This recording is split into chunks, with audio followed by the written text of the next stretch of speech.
பொரியலுக்கு தேவையான சட்டி அடுப்பில் வச்சாச்சு, எண்ணெய் ஊற்றியாச்சு, கடுகு போட்டாச்சு. கடுகு பொரிஞ்சிட்டு இருக்கப்போ வரமிளகா போட போகிறோம்.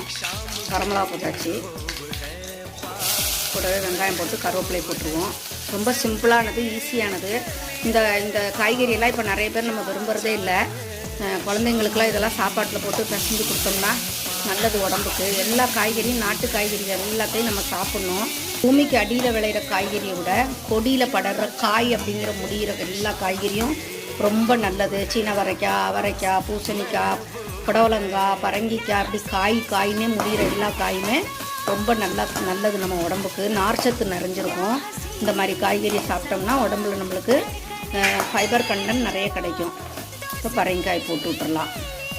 நம்ம தண்ணியே ஊற்ற வேணாம், இதுலேயே நீர் விடும். உப்பு லைட்டாக தூவி விட்டுட்டு ஆவிலே வேக வச்சுக்கலாம். உப்பு தூவி விட்டுட்டோம். இப்போ இது ஆவிலே வேகட்டும். தீ கொஞ்சம் கம்மியாக வச்சு வேக வைக்கணும். கடைசியாக தேங்காய் துருவல்